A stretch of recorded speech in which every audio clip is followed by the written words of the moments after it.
तो दोस्तों आज की हमारी कहानी एक वीआईपी सर्वाइवल स्टोरी होने वाली है और ये कहानी आपको मौत के इतना करीब ले जाएगी जहां से वापसी का रास्ता ज्यादातर लोग भूल जाते हैं। तो तैयार हो जाइए और अपने सीट बेल्ट बांध लीजिए क्योंकि कहानी बड़ी दिलचस्प होने वाली है। तो कहानी के आगाज में हम 3 सैचुरेशन डाइवर्स को देखते हैं जिनके नाम है क्रिस, डंकन और डेविड। ये तीनों नॉर्थ सी में समंदर की गहराइयों में काम करने वाले और ये लोग समंदर के नीचे गैस पाइपलाइनों की मरम्मत और देखभाल का काम भी करते हैं। अपने इसी काम में इन्हें इन जैसे तमाम गोताखोरों टीमों को अगले 28 दिन तक जहाज में बने हुए खुसूसी प्रेशराइज्ड चैम्बर में रहना होता है। इसी दौरान वो वक्तन फवक्तन डाइविंग बेल नामी एक खास कैप्सूल की मदद से समंदर की गहराई में जाकर पाइपलाइनों की मरम्मत भी करते हैं। इन चैम्बर्स में समंदर की तकरीबन 300 फुट गहराई जैसा दबाव और माहौल पैदा किया जाता है ताकि वो गहराई में समंदर में अपना काम आसानी से सरअंजाम दे सकें। जब तमाम गोताखोर अपने अपने चैम्बर्स में दाखिल हो जाती हैं तो जहाज की टीम उन्हें मुकम्मल तौर पर सील कर देती है। इसके बाद अंदर का माहौल समंदर की गहराइयों जैसा बना दिया जाता है और जहाज का अमला मुसलसल इनकी निगरानी करता रहता है। इसी दौरान जहाज भी अपनी काम की जगह की तरफ रवाना हो जाता है। जब क्रिस, डंकन और डेविड अपने चैम्बर्स में दोपहर का खाना खा रहे होते हैं तो डंकन उन्हें इस पेशे में अपने 20 साल के तजर्बे के बारे में बताते हुए कहता है कि ये मेरी आखिरी शिफ्ट है, इसके बाद कंपनी मुझे रिटायर कर देगी। लेकिन क्योंकि डंकन को अपने काम से बेहद मोहब्बत है इसलिए वो रिटायरमेंट पर ज्यादा खुश नहीं होते। यही वजह है कि क्रिस, डेविड उन्हें खुश करने की कोशिश करते हैं। इसके बाद क्रिस अपनी मंगेतर मोरा की वीडियोस देखते हैं जिनमें वो दोनों की शादी की तैयारियों के बारे में बात कर रही होती है। रात के वक्त जहाज अपनी मंजिल पर पहुंच जाता है। जहाज का कप्तान अपना पूरा अमला डायनामिक पोजीशनिंग सिस्टम की मदद से जहाज को एक जगह मुस्तकिम कर देते हैं। अब गोताखोरों की टीम के चीफ ग्रेग, क्रिस, डंकन और डेविड को तैयार होकर डाइविंग बेल में जाने का हुक्म दे दिया जाता है। इसके बाद उन्हें गैस पाइपलाइन की मरम्मत के लिए डाइविंग बेल में बिठाकर समंदर के तकरीबन 300 फुट गहराई में भेज दिया जाता है। वहां पहुंचकर क्रिस, डेविड बेल से बाहर निकलकर पाइपलाइन पर काम शुरू करने के लिए चले जाते हैं, जबकि डंकन बेल के अंदर रहकर उन दोनों के डाइविंग सूट से मुंसलिक मवासलाती बिजली और ऑक्सीजन को ऑप्टिकल केल्स को कंट्रोल करते हैं। जहाज का अमला भी मुसलसल उनकी सरगर्मियों पर नजर रखे हुए था। क्रिस और डेविड पाइपलाइन की मिनी फोल्ड तक पहुंचकर काम ही शुरू करने ही वाले होते हैं कि अचानक सतह पर मौजूद जहाज का डायनामिक पोजीशनिंग सिस्टम खराब हो जाता है और जहाज अपनी जगह से सरकने लगता है। इसके साथ ही डाइविंग बेल भी हरकत करने लगती है। डेविड बेल की हरकत को करते देखकर घबरा जाते हैं और फौरन क्रिस को भी मिनी फोल्ड से बाहर आने के लिए कहते हैं। अब दोनों अपनी अपनी केल्स के सारे मिनी फोल्ड के ऊपर चढ़ने लगते हैं ताकि वो बगैर किसी रुकावट के बेल के साथ हरकत कर सकें। दोनों मिनी फोल्ड के ऊपर पहुंच जाते हैं लेकिन इसी दौरान क्रिस की केबल मिनी फोल्ड से एक जगह फंस जाती है। शदीद झटके से वहां लगी बिजली की केबल भी निकल जाती है और पूरा इलाका अंधेरे में डूब जाता है। उधर डंकन भी बेल के अंदर तेजी से उन दोनों की कील्स को अंदर खींच रहे होते हैं। क्रिस किसी न किसी तरह अपनी फंसी हुई कील को निकालने की कोशिश कर रहा होता है कि अचानक उनकी ऑक्सीजन की सप्लाई वाली केबल टूट जाती है। डेविड घबराकर क्रिस से कहते हैं कि फौरन अपनी बैकअप ऑक्सीजन ऑन कर लें ताकि वो मजीद 10 मिनट तक सांस ले सकें। लेकिन इस लम्हे बेल के मुसलसल हरकत करने की वजह से डेविड अपनी केबल भी तेजी से खींचने लगते हैं। इसलिए डेविड क्रिस से कहते हैं कि किसी भी तौर पर मिनी फोल्ड के ऊपर ही मौजूद रहें, वो वापस आकर उन्हें जरूर बचाएंगे।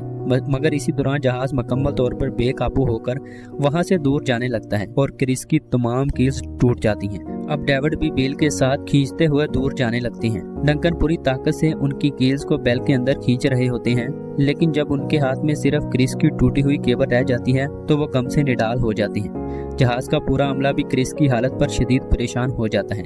चंद लम्हों के बाद डेविड किसी न किसी तरह वापस डाइविंग बेल में आ जाते हैं। वो डंकन की तरफ देखते हैं और बताते हैं कि क्रिस की केबल टूट चुकी है। ये सुनते ही दोनों अंदर से टूट जाते हैं। उधर उनके चीफ कप्तान से दरख्वास्त करते हैं कि क्रिस को बचाने के लिए जहाज का एंकर गिरा दिया जाए, लेकिन कप्तान जवाब देते हैं कि इस इलाके में हजारों एकड़ पर तेल और गैस की पाइपलाइन बिछी हुई है, अगर यहाँ एंकर डाला गया तो वो फट सकती है। इसी वजह से और इससे खौफनाक माहौलियाती तबाही जन्म ले सकती है, इसलिए वो एंकर नहीं डाल सकते थे। अब वो फैसला करते हैं कि वो जहाज को दस्ती तौर पर कंट्रोल किया जाएगा ताकि वो अपनी काम की जगह से ज्यादा दूर ना बह जाएं। दूसरी तरफ समंदर की तहरीकी गहराई में अकेले क्रिस अपनी आखिरी उम्मीद के साथ फ्लेयर चलाकर मिनी फोल्ड को तलाश करने की कोशिश कर रहे होते हैं। उनकी ऑक्सीजन भी तेजी से खत्म हो रही होती है मगर वो किसी न किसी तरह मिनी फोल्ड तक पहुंच जाते हैं। फिर बड़ी मुश्किल से उस पर चढ़कर ऊपर पहुंचते हैं और अपनी मंगेतर मोरा को याद करते हुए वहीं लेट जाते हैं।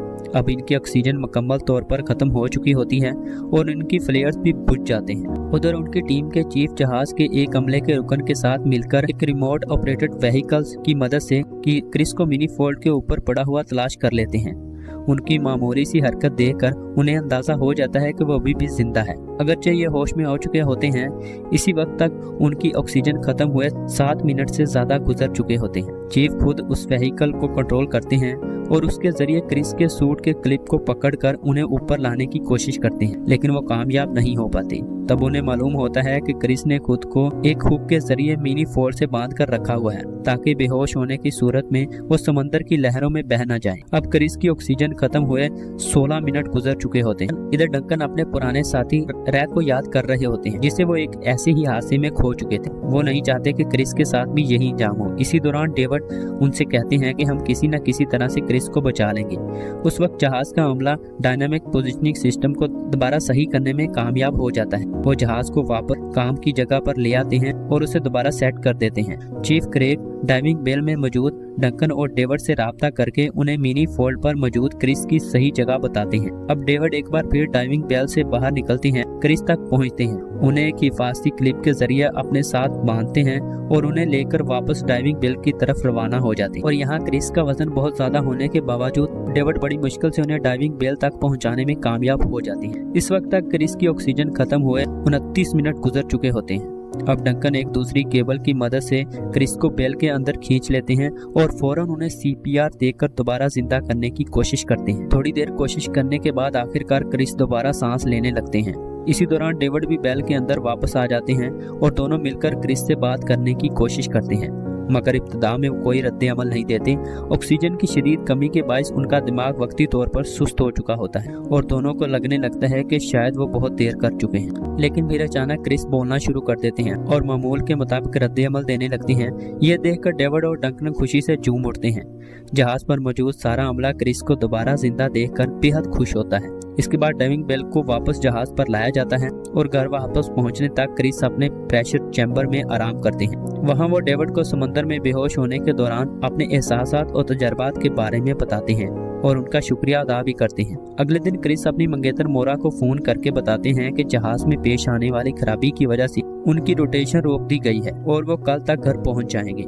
जब अगले दिन जहाज बंदरगाह पर पहुंचता है तो क्रिस, डंकन और डेविड एक दूसरे से अलविदा कहते हैं। इसके बाद क्रिस अपने घर पहुंचते हैं और अपनी मंगेतर मोरा से मिलकर उसे पूरे हादसे के बारे में बताते हैं। दोनों एक दूसरे से अपनी मोहब्बत और जज्बात का इजहार करते हैं। आखिर में क्रेडिट्स में बताया जाता है कि इस हादसे के बावजूद क्रिस को कोई बड़ा जहनी या फिजिकल नुकसान नहीं हुआ। ग्रेट साइंटिस्ट भी ये समझने में कामयाब नहीं हो सके कि ऑक्सीजन बंद होने के बावजूद 29 मिनट तक वो जिंदा कैसे बच पाए।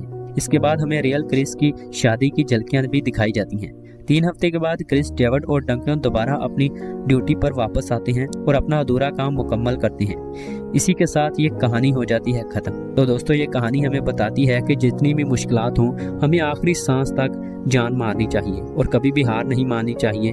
खैर, इसी मोमेंट के साथ ये कहानी हो जाती है खत्म। अगर आपको ये कहानी पसंद आई हो तो वीडियो को लाइक और हमारे चैनल को सब्सक्राइब करना ना भूलिएगा। मिलते हैं किसी और दिलचस्प कहानी के साथ। Good bye.